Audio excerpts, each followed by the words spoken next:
अच्छा दोस्त एक फूल की तरह होता है जिसे हम तोड़ भी नहीं सकते और छोड़ भी नहीं सकते। अगर तोड़ दिया तो मुरझा जाएगा और छोड़ दिया तो कोई और ले जाएगा। दिल के सच्चे लोग भले ही जीवन में अकेले रह जाते हैं, लेकिन ऐसे लोगों का साथ भगवान अवश्य देते हैं। अपनों से बस इतना ही रूठो कि आपकी बात और सामने वाले की इज्जत दोनों बच जाए। चेहरे की सुंदरता आंखों में उतरती है और मन की सुंदरता दिल में। हम अच्छे थे, अच्छे हैं और अच्छे ही रहेंगे। फिक्र वो करे जो बोलते कुछ और है, करते कुछ और है और दिखते कुछ और है और होते कुछ और है। किसी को इतना भी हक मत दो कि वो फैसला करे कि आपको कब हंसना है, कब रोना है। चेहरा चाहे कितना भी सुंदर हो, अगर जुबान कड़वी है तो लोग मुंह फेर ही लेते हैं, क्योंकि जुबान की सुंदरता चेहरे से अधिक सुंदर होती है। अच्छी सूरत से ज़्यादा महत्व अच्छा स्वभाव रखता है, क्योंकि चेहरा तो उम्र के साथ ढल जाता है, लेकिन अच्छा स्वभाव आपका ज़िंदगी भर साथ देता है। बारिश में नहाना आसान तो है, लेकिन रोज़ नहाने के लिए हम बारिश के भरोसे तो नहीं रह सकते। इसी प्रकार भाग्य से कई बार चीज़ें आसानी से मिल जाती है, किंतु हमेशा भाग्य के भरोसे नहीं जी सकते। अच्छा वक्त केवल उसी का होता है जो किसी का बुरा नहीं सोचते।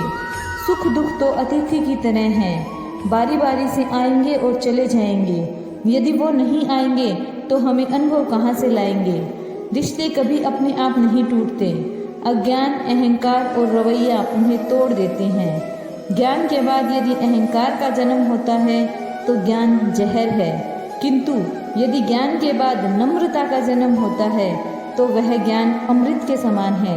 मन की शांति से बड़ी इस दुनिया में कोई दौलत नहीं है। भी आपने सोचा है कि हमें जिह्वा के साथ कान क्यों मिले हैं, तो अब आप कहेंगे कि बात करने के साथ हम सुन भी सके, इसलिए इसका एक और तात्पर्य है। पहले मुझे ये बताइए कि प्रसन्नता सुनना किस किस को अच्छा लगता है। सभी को अच्छा लगता है। अब यही है सार। आप अगर कानों से प्रसन्नता सुनना चाहते हो तो जिह्वा से दूसरों की प्रशंसा करनी सीखो। प्रसन्नता के बारे में एक अत्यंत महत्वपूर्ण बात बता देता हूँ। प्रसन्नता आप यदि किसी की करते हैं तो सबसे पहले उस व्यक्ति का उत्साह बढ़ जाता है। तत्पश्चात स्वयं यदि झांक कर देखे तो इस मन में भी संतोष और प्रसन्नता आ जाती है, और एक बार ये मन प्रसन्नता से भर जाए, फिर चाहे कोई प्रसन्नता करे या ना करे, कोई फर्क नहीं पड़ता। इसलिए सदैव दूसरों का मान करे, सम्मान करे, प्रसन्नता बांटे। दिल में जो कुछ भी अच्छाइयाँ हैं उसे बताइए और दूसरों को भी अनुभव करवाइए कि वो कितने अच्छे हैं, तो आप आगे बढ़ेंगे और कोई आपको पीछे नहीं ढकेलेगा। आपने दर्पण तो देखा ही होगा। हम में से ऐसा कौन है जिसने दर्पण नहीं देखा।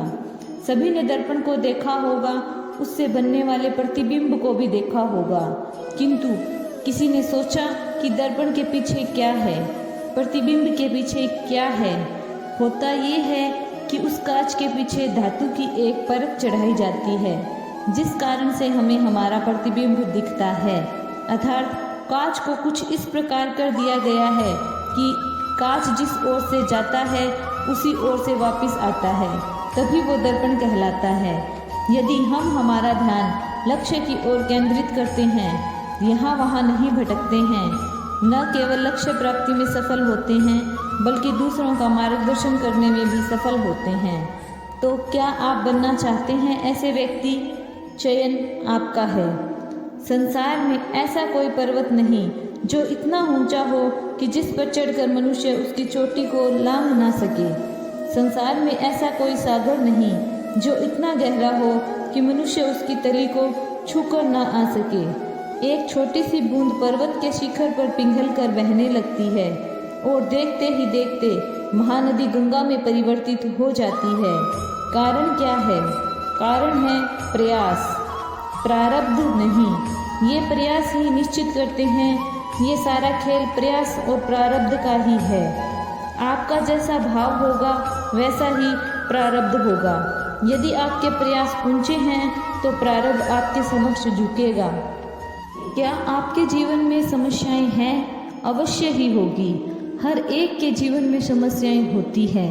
हर एक मनुष्य पूछता भी होगा कि ये समस्याएं हैं क्या, क्यों आती है जीवन में। आपको एक बात बता देता हूँ कि ये समस्याएं वो नहीं हैं जो आपको मार्ग से रोकती है, बल्कि समस्याएं वो है जो आपको तब दिखती है जब आपका ध्यान अपने मार्ग से, अपने लक्ष्य से हटने लगता है।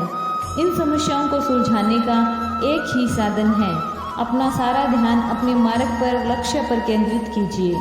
आपका सारा ध्यान लक्ष्य पर रहेगा तो ये समस्याएं दूर रहेगी। यदि ऐसा नहीं हुआ, आपका ध्यान थोड़ा भी भटक गया तो सारी समस्याएं दिखने लगती है और बढ़ने भी लगती है।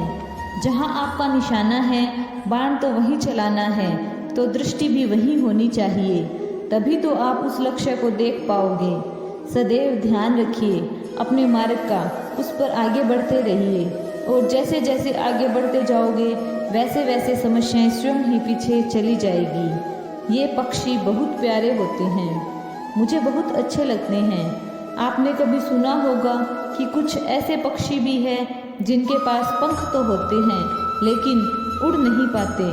चाहते हैं आकाश में उड़कर बादलों से बातें कर सके, पर कर नहीं पाते। और इस संसार में होती है पतंगे, ना जीव है ना प्राणी, ना कोई पंख है, फिर भी अंबर से बातें करती है, पवन के साथ उड़ती है, अंबर में कुछ पल व्यतीत करती है। कारण क्या है? डोर। ये डोर यदि उचित व्यक्ति के हाथ में हो तो एक कागज की बनी पतंग भी आकाश में उड़ सकती है। अब ये डोर क्या है? ये डोर होती है प्रेम की, ये डोर होती है विश्वास की, और ये आप उनको देते हैं जिन पर आपको विश्वास है, जिन्हें आप सर्वस्व मानते हैं। ये प्रेम और विश्वास की डोर आपने उचित व्यक्ति के हाथों में दे दी है तो आप कितनी भी ऊंची उड़ान भर सकते हैं, आसमान की ऊंचाई तक पहुंच सकते हैं, बादलों से बातें कर सकते हैं, पक्षियों के बीच उड़ भी सकते हैं। पर ये व्यक्ति उचित होना चाहिए, एक ऐसा व्यक्ति जिसके मन में आपके प्रति प्रेम हो, स्वार्थ नहीं, परमार्थ हो। एक ऐसा व्यक्ति जो आपके भीतर के अस्तित्व को बाहर लाए। तो प्रेम कीजिए, आनंदित होते जाइए और इसी प्रेम के साथ मेरे साथ बोलिए राधे राधे।